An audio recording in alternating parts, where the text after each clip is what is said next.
What I want you to see here is the mechanics of a trucker's hitch. Now, this is not the traditional way to tie one, but it does show the advantage we get out of it. And so we have the line that we're going to tension. We have our primary anchor point, this loop, and then this bar is our secondary anchor point. And when I pull on my tensioning side, these two ends will move faster than this end here, and we're loading up this strand with a whole bunch of tension. And that's because when I pull on this one, what we're essentially doing is giving 1, 2, 3 pulls to one line. So we're going to use that to our advantage. We're going to incorporate a primary and secondary anchor point on our short piece of rope with our roof rack. Here's our roof rack for demonstration purposes, and we're tying down this 4x4. We'll start by tying an angler's loop, and we'll do that by taking our free end in our right hand, and we're going to place it behind. Then we're going to swoop around the front, go back behind, and then take this free end, fold it over the front, and this lower loop is going to pass through our upper loop. And we'll pull it tight. Now we want this to be as short as we can. Ideally, it'll be 2 diameters of our Paramax here. So we'll shorten that up just a little bit. And to do that, I'll simply pull on the correct side and feed it through to my free end here. There we go.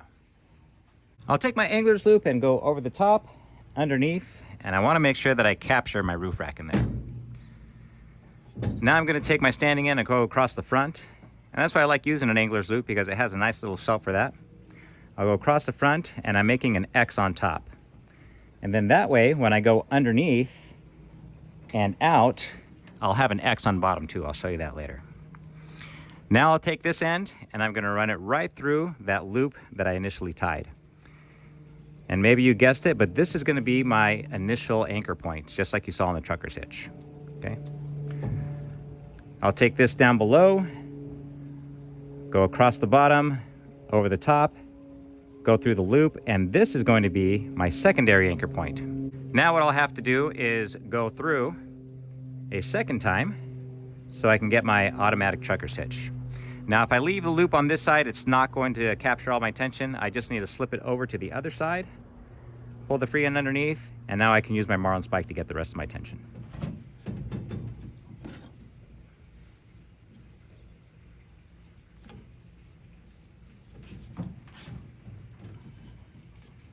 We can't call this good just yet. We need to reinforce this blackwall hitch so it stays in place. And what I'll do is just simply twist in an overhand knot, and I'll shove it all the way down to the bottom. There we go. And I'll do that one more time for good measure. All right. Here it is up top, and you can see we have an X. It's in line with the angler's loop and another portion of our line here. If I go down below, you can see we have an X going around our roof rack. This side I'm going to tie a little different. The first time I went over the top and I ended up with my angler's loop on this side. Well, this time I'm going to go underneath and I'll end up with it on the other side. And the reason I'm going to do that is at the end when I pull in my tension, I want to be able to pull towards me, because pushing away from me I can't get as much tension. Okay, so I'm underneath, hooked into my roof rack. I'll go over the top, hook in my angler's loop, right? Now I got my X on top, I'll go underneath and I'll make my X on bottom. I'll take my free end, I'm going to pass it through my loop, and that creates my initial anchor point.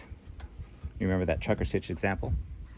Now I'll go underneath and I'll run it through once, dress it up there, run it through twice. Make sure that I'm on the correct side of my loop. There we go. And now I'll use my tag end here to pull in all the tension. Let's give myself a little bit more room. There we go. Now Marlin spike safety here.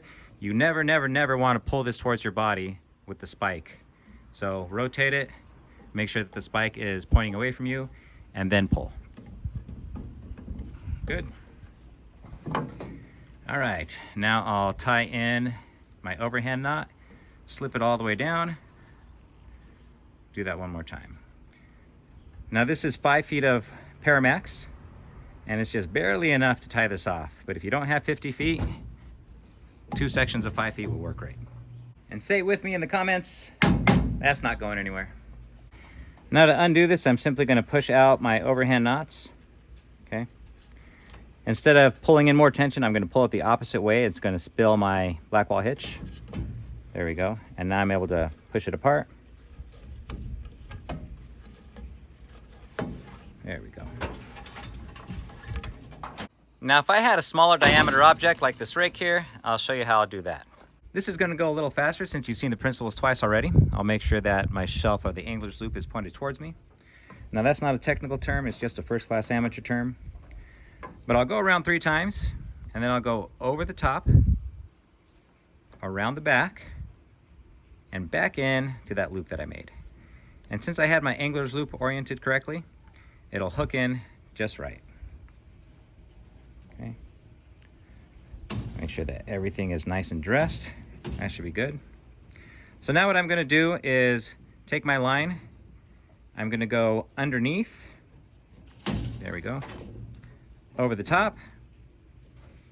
Underneath the roof rack. Okay. And now I just need to tie this in right here. And so what I'll do is I'll poke it through once. I'll poke it through twice. And after doing that, I just need to make sure my loop is on the correct side. This side is incorrect. I'll flip it over. There we go. Now I can capture all the tension that I'm going to put in. And I'll pull it away from me. That should be good. I'll tie an overhand knot to make sure that we're nice and secure and that we're not going to spill our Blackwall hitch. And now what to do with all this extra, okay?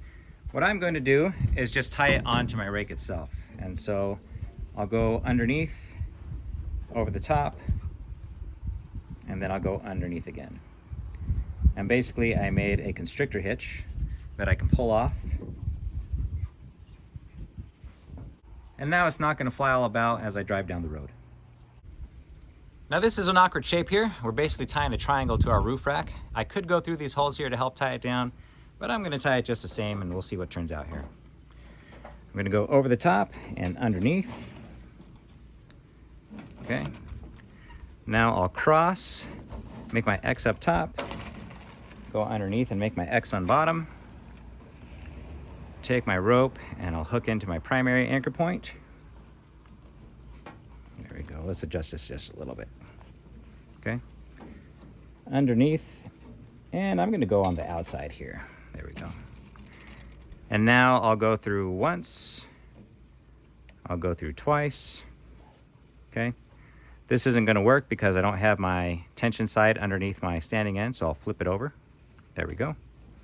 And now I'll pull away and I'll tighten everything down. Oh, I broke my rake. Time for a new one.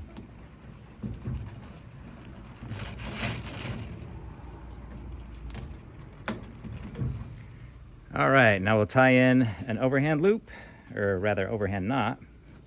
There we go. And I'll just do that one more time for good measure. And this side here, I'm just going to tuck it underneath. And I think we'll be fine doing that.